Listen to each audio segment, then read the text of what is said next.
Okay, so let's go now. Let's look at the history of abuse. First, you kind of start with this history of childhood. Before the 15th century, we were pretty indifferent to children.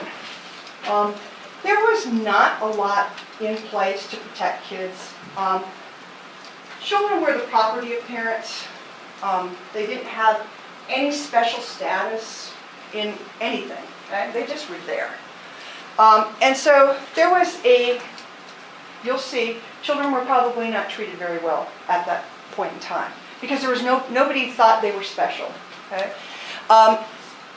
Around the 15th century with the Renaissance, you had what's called the discovery of childhood, where for the first time people talked about children as being unique.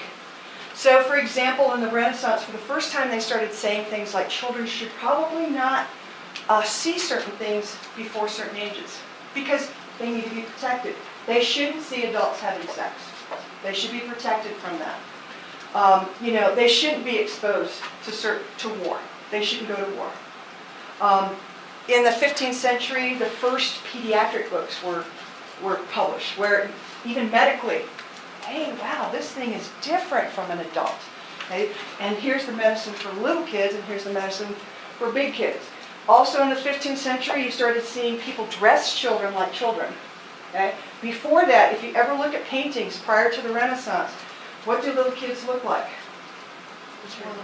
Miniature adults, right? They're dressed exactly in adult in clothing. Even the painters didn't even paint them childlike because, children have different, their head sizes are bigger when they're small. I mean, the paintings make these kids look like adults. And that's what they were. And the only reason you know it's a painting of a child is because they're short. They're standing up next to a chair, got their hand in the chair, and you say, oh, that's a child. But there's no way you would be able to tell. It's because they didn't treat them differently. So the discovery of childhood, 15th to 18th. And then, of course, the last one, people call the preoccupation with childhood. The 19th to 20th century. Where we not only recognize them as different, we're preoccupied with them. It might be astounding to realize this. If you think about our culture and how long we've been on this earth, it wasn't until the 19th century where parenting books started saying that parents should love their children. Like the word love was never used in parenting. Do you think that's strange? Like in today's, should a parent love a child? I think we sort of think, yeah, right? But that was never even mentioned, that you should love them. Okay? Now what do we think? It's not just love. What kind of love should a parent have for a kid? Unconditional love. What does that mean? No matter what you do, your parents love you. Now, we went from being completely indifferent to no matter what they do, we have to still love them, right? So that's that preoccupation with children. And there's lots of things that happened. Child protection laws, child labor laws, education, all of that stuff came into play once we started paying attention to kids. So, what about maltreatment? Well, as you might guess, when you don't care about kids, you probably don't treat them very well. There's lots and lots of references to really bad treatment of children in history. You can start with, although it's not a great, completely accurate historical text, it is a pretty good historical text, which is the Bible. Okay? The Bible makes numerous references to infanticide. And infanticide was not like some horrific thing, it happened. Moses, right at the time of Moses, they were killing the male children. At the time of Jesus, Herod had infants killed. There are tons and tons of references to infanticide in the Bible. But infanticide has been common, not just in historical times. Like, for example, if you go to the Middle Ages, well, first of all, you have to kind of ask yourself the question, okay, when you try to figure out whether infanticide is being practiced in a culture, one of the things that tends to happen is, if you think about it, who is more likely to be killed, a girl or a boy? girl for the most part in patriarchal societies, right? So the way you look to see if there's possibly infanticide going on is you look at the ratio of males to females, right? Okay, there are times where you're going to end up with more females than males, like if there's war, okay, because more males die. But in general, if you've got way more females being born, way more males being born than females, what's probably happening? They're probably killing the females, right? So in the Middle Ages, the number of males to females, there are twice as many males as females. Okay, the Middle Ages. Now, how do you get a 2-to-1 ratio? Well, it turns out in the Middle Ages they didn't keep track of kids, right? There was no birth records, nothing. And if your population has twice as many males as females, what's probably happening? People are getting rid of some of their females. Right? They can't take care of them, so they get rid of them. In China, it's 4 males to every female. Why? They have a government policy, the one-child policy. So what's probably happening here? They're aborting female fetuses or getting rid of female children, right? India also has a big problem where it's like it was something like 2 to 3 to 1 in India, and it had to do with their high poverty rates and the fact that in India you have to have a dowry for a female in order to get her married, and if you can't afford another female, better to get rid of her. Okay, to get rid of her. So infanticide, even though the Bible mentions it, it's been, throughout cultures use this as a way of getting rid of unwanted kids.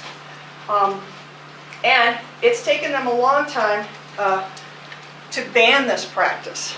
China bans infanticide, but they look the other way. They look the other way. They say you cannot kill a child, but they don't necessarily keep track or are trying to make any changes. They have gone from the killing of female children to, I think, more adoptions or more female adoptions. In China, yeah. I think what's happening more, though, is abortions of female children.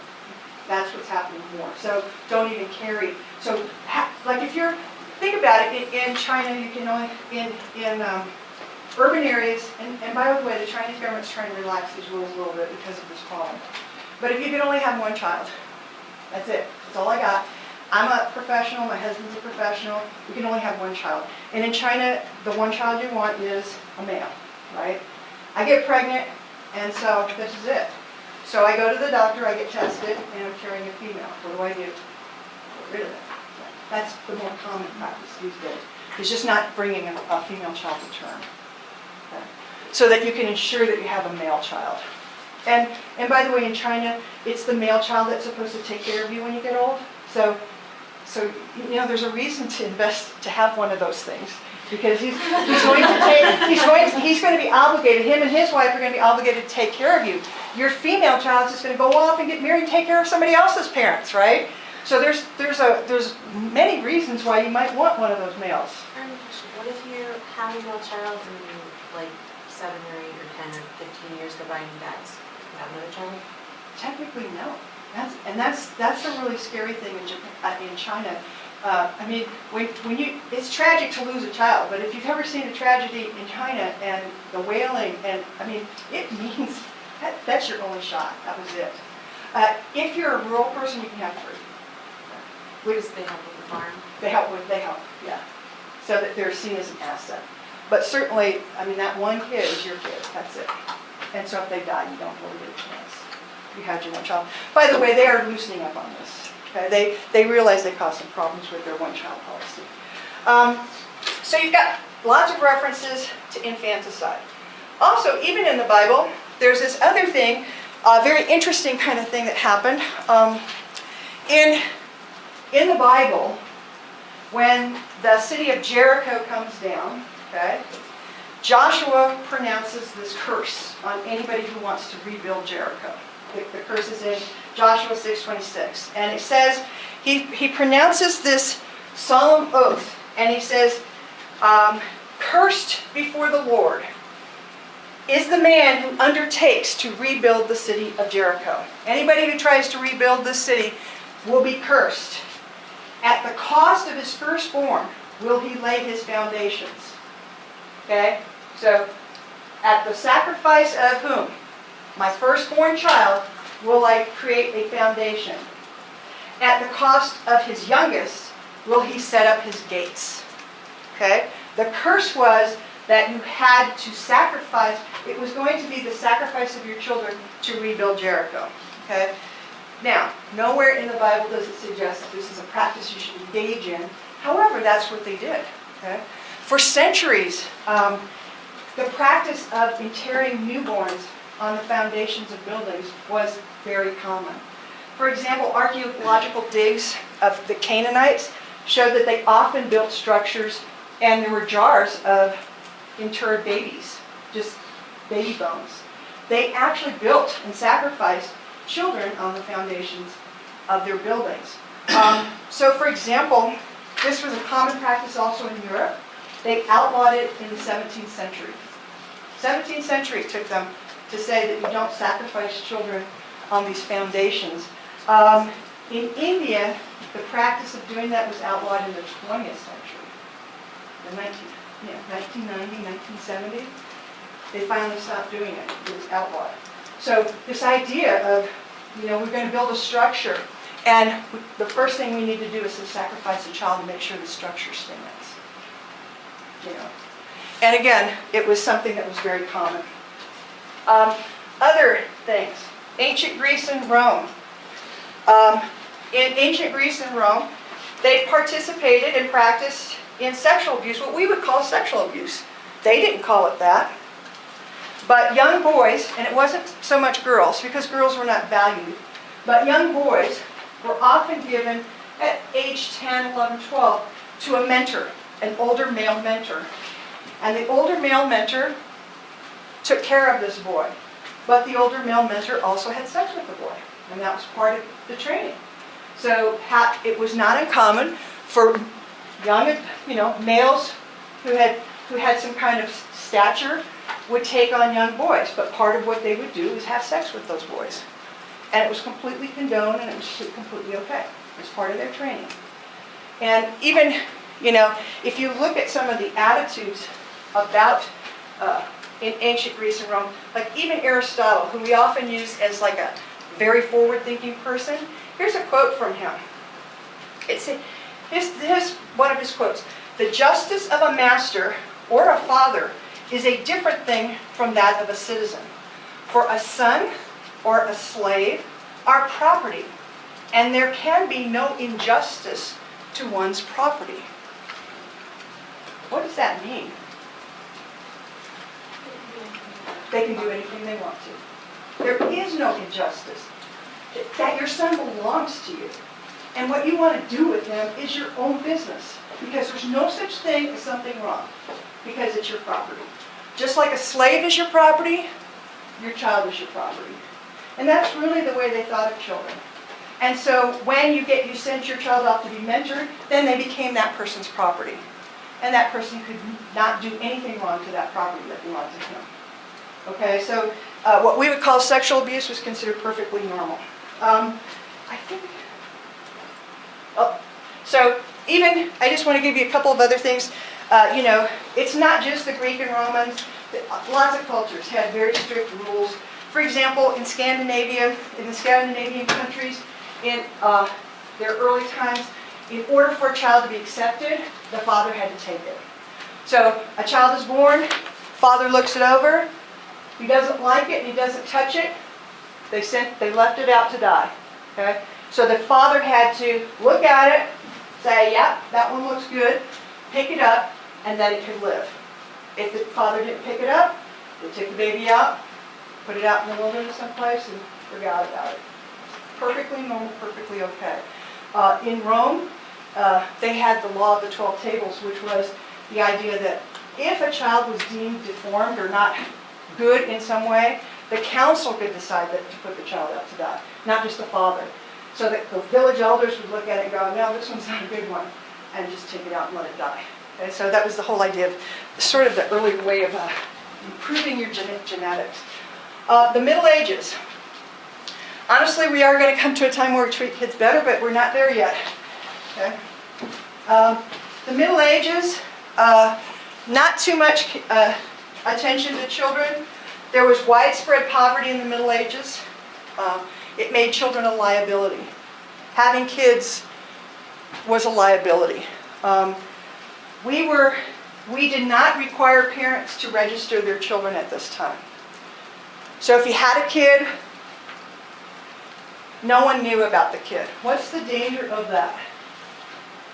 Can't hold parents accountable if it happens to them. Right. We can't hold you accountable.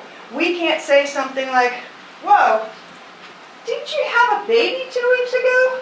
Where is it? Who, me? You know, when you're not keeping track, the parents could do whatever they wanted to. They were completely unaccountable.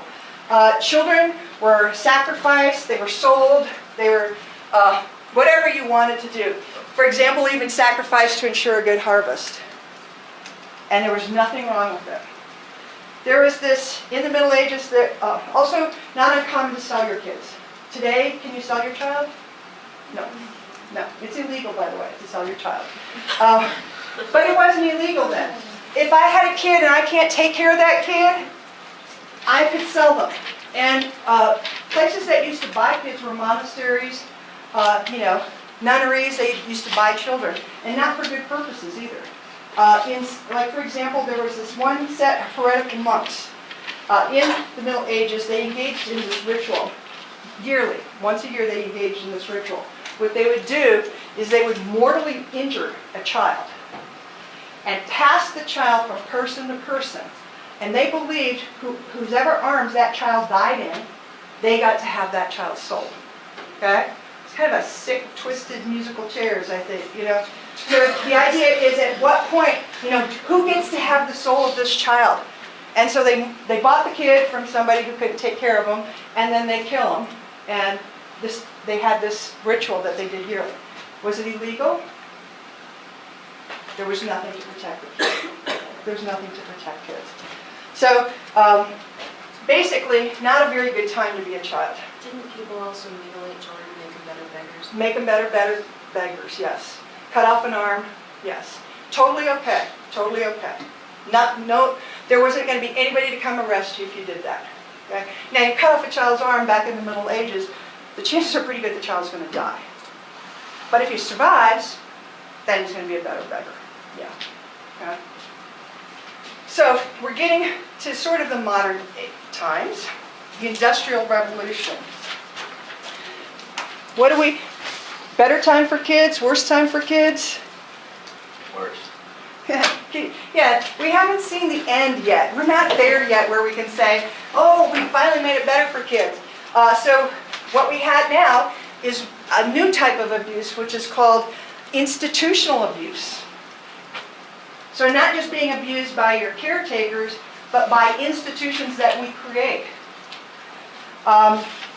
So for example, see if I have some of this here. This is a picture, I don't know if you can see this. This is a picture that comes from this time. And you see the schoolmaster right there, right? And the student. What you may not be able to see very well here, what's he holding in his hand? A leash? It's not a leash, it's actually a bunch of sticks, okay, that were cut and held together. So he's got what looks like kind of like a broom. What's he going to do with that? He's going to hit the kid, okay? The symbol of education, I don't know. Birch rod? The birch rod, right? Our original symbol of education was a picture that looked like this. This was a symbol of our education system. It was a beautiful seal, had some funny Great Latin terms, blah, blah, blah. And it was a beautiful, don't mind my drawing, please. A book, okay? That's education. And across the book, a switch, okay? That was our symbol of education. And what happened with this is, previously, kids in bad situations tended to be abused. So rich people didn't have their kids abused, they had the means. In education, it got to the point in this country where all kids were being abused. Because it didn't matter whether you went to public school or private school, what did they do in school? They hit you, they beat you, okay? Did any of your parents go to Catholic school? Do they tell stories? What do they tell stories of? Got hit on the knuckles. My husband talks about the nun who pulled him by the ear, and his ear came apart and he had to have stitches. She's yanking him by the ear to get him out of the classroom for something he did, and he actually had to have stitches. This was not uncommon. And we still have a lot of states in this country where that's still allowed, right? I was raised in a rural school in Ohio, and I still got paddled in elementary school. Yeah. Yeah. Sorry. Yeah. I'm a little older than most of you, but not many. No, and there are some states where it's still the truth. 19 states. 19 states where you can still paddle children in We school. actually made a documentary like 3 years ago called The Board of Education. Yeah, and it's about that. Yeah, and by the way, there are lots of communities that support it and say it's totally fine. And let me just mention one last thing and then I'll stop. Labor also, here are drawings of children being chained to coal carts, and they're small enough to get through the tunnels, pulling out the coal. They work these long hours. They were chained to their places. When they misbehaved, they were dunked in cold water, and horrible things happened to them. And here's a picture, again, of a bunch of kids who are coal miners during the early Industrial Revolution. We see kids like that today, and what kind of maltreatment are we thinking about?